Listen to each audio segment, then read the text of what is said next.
The Black community, because guys, come on, we're supposed to be out here supporting each other, and a lot of the Black community either does not believe in mental illnesses, or they're afraid. When they do have a mental illness, they're afraid to reach out because they're scared of how everyone is going to react to them. Mental illness is real. Just because you can't see it doesn't mean that it is not there.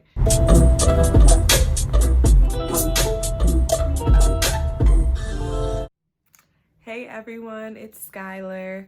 I am back with another video. So a lot of you probably don't know this, but I have generalized anxiety disorder, and this is my 5th time filming this video.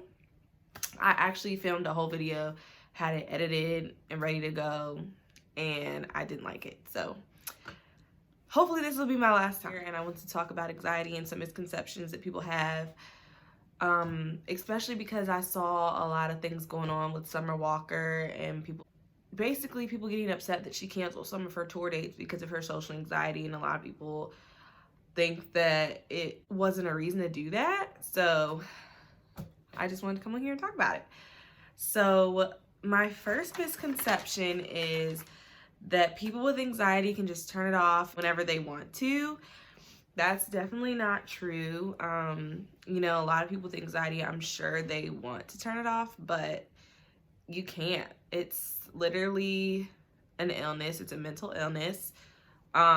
Just like somebody that has some type of physical illness.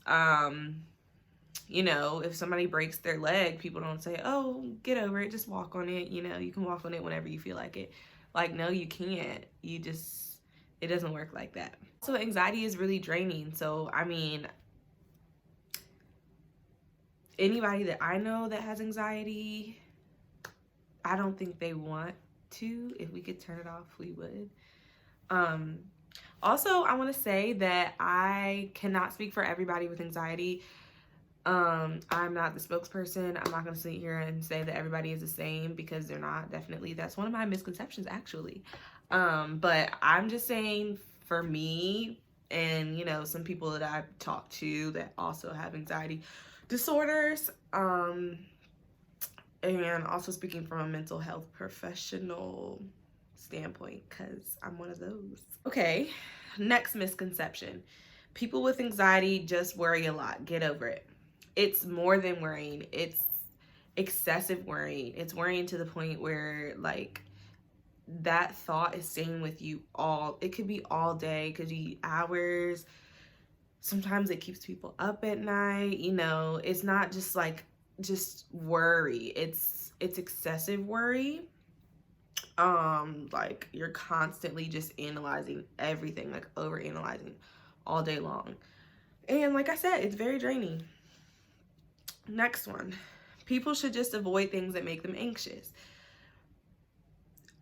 I wish it was that easy, but people with anxiety disorders, a lot of things make them anxious. And to say that they could just avoid it, you'd be avoiding everything in life. And, you know, it's not good to just stay home and avoid everything, because then your anxiety can turn into depression, and then you got to fix 2 mental disorders instead of 1. You know, if you let anxiety go untreated, it can turn into depression. People were saying that about Summer Walker. They were like, well, if you have anxiety, why did you become famous? You should have just stayed home and stayed unfamous. But that was very brave of her, because I know it has to be hard for her to get up there and do whole tours, like, when she's anxious. That's crazy. For somebody to say you should have just stayed at home and not been famous. Like, what? She was very brave for doing that, because I could never. I don't even think I would even make it to the venue to do the show. So I give props to her. My last misconception, my favorite one, people think that all anxiety looks the same. No, absolutely not. Everybody is different. Everybody has different brains. Everybody is they're their own person. So anxiety disorders do not look the same in everybody. Just because your cousin Joey looks one way when he's having anxious thoughts doesn't mean that Susie also has the same reactions to situations. Everybody is different. You know, sometimes people may shut down and sit in the corner and not want to talk to anybody. Some people might get angry. You know, it depends on the person. I saw a lot of that on Summer Walker's comments as well, like people comparing their cousins, and you know, it doesn't matter what your cousin deals with. You can't compare that to, not that it doesn't matter, but you can't compare your cousin to somebody else because they're two different people. So I just want people to know that anxiety doesn't look the same in everyone. For instance, like me, I feel comfortable, like right now I just started working at Morphe, and I've worked in retail for years. I've done retail jobs for years, and sometimes I feel like people are like, well, if you have an anxiety disorder, how are you at work talking to people? Well, I know for me, I do very well if there's a script.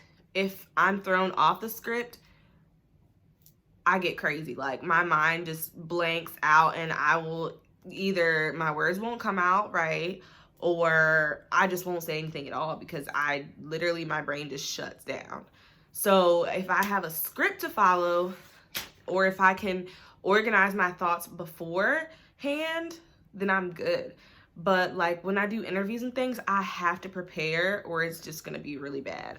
So, you know, there's certain things for different people. Everybody is different. So you can't just think that there is some guideline that people with anxiety disorders have to follow. Everybody's different. So I know that people who have loved ones who deal with anxiety disorders, it can be very draining for them as well. And I give props to family members, friends, you know, everybody who has a loved one that has an anxiety disorder, because I know it has to be hard. For me, once again, not everybody feels this way, but I don't tell everybody, all of my friends and all of my family, how I'm feeling all the time. I really go to my boyfriend a lot for things like that. So he knows a lot more than somebody else might know. So I know for him, this can be very draining. But there are some things that you shouldn't say to someone who has anxiety, and I would like to share those with you guys just in case you come across someone, or in case you have a loved one in your life that has anxiety and you want to know what you shouldn't be saying to them. The first thing is calm down. That does not help. You can't just calm down because someone says the words. It's not going to work like that. It's probably going to make it worse. 2, it's not that serious. I know for me, once again, can't speak for everyone, but half the time I know that whatever I'm very anxious about maybe isn't the biggest deal, but to me it is. And when you say it's not that serious, it kind of dismisses my feelings, or whoever's feelings that you're saying it to, kind of dismisses their feelings and makes them feel like they might be crazy. It's all in your head. Another one, dismissing the feelings, making them feel like they're crazy when they really just can't help it. 4, other people have it much worse than you, or other people are actually sick. Mental illness is real. Mental illness is real. Mental illness is real. Okay? Mental illness is real. Just because you can't see it doesn't mean that it is not there. 5, you are overanalyzing things. We know that we're overanalyzing. We can't help it. If we trust you enough to tell you and come to you when we're feeling like this, please be supportive. Please. And I also wrote down some things that you should say to a loved one with anxiety, if they're just having a moment and they're, Mia, come here. Hi, my baby. Everyone look at my baby Mia. Look. Mia. Hi, girl. Okay, it's time for her to go. So things that you should say to a loved one that has anxiety, helpful things. I'm here if you need to talk. That's always a good one. Just listening. You don't even have to say stuff sometimes. You just listen. Just be somebody that's listening. You know, you don't always have to have the answers. That's not that's not what we're looking for. We just looking for somebody that we can trust and we can go to when we're feeling like this. Your worries are not silly. That is, you know, validating their feelings, making them see that they're not crazy, and, you know, these things are real. Even if it's not real to you, it might be real to them. So, you know, just like I said, validating their feelings. How can I help? Not making assumptions on things you think they want you to say, or you think they want you to do, but actually asking them what it is they need from you. I know you can't control it. That's one of my favorite ones, because you can't. People with anxiety disorder cannot control it. Like I said earlier, it is literally has to do with our brains and the way that they work. And, you know, your brain controls you. And the last one, I love you no matter what. I like that one. Just letting them know that they're always going to have your support and you love them no matter what crazy thoughts that they're having, that you're going to be there and you're going to be there to listen and support them.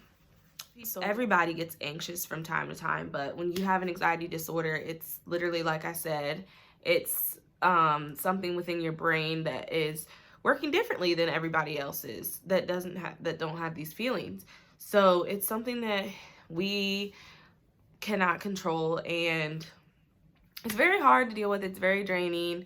And I think that the world really needs to be more understanding, especially the Black community, because guys, come on, we're supposed to be out here supporting each other, and a lot of the Black community either does not believe in mental illnesses, or they're afraid. When they do have a mental illness, they're afraid to reach out because they're scared of how everyone is going to react. I'm so disappointed when I see the Summer Walker thing, because it's a lot of African Americans on her comments invalidating her and telling her that just because she was twerking on her boyfriend a few videos after she announced that she had social anxiety, now all of a sudden she can't have social anxiety. She's comfortable with her boyfriend. Come on now, that's not... So yeah, I just feel like the Black community needs to do a lot better. You know, we're getting better, but we need to keep getting better, because it's not acceptable to be out here telling these people that mental illness is not real. It's not okay to make people feel like they can't get professional help, because that is really important and it saves lives, guys. Yeah, thank you guys for watching my video. I hope you enjoyed. I hope it was informative for you. I wasn't trying to get all into the scientific side of things. I just wanted to tell you guys some misconceptions and what I think about it. Like I said, I can't speak for everyone, but I'm speaking from my own point of view and from my experiences. So like, comment, and subscribe. I'll see you guys on the next video.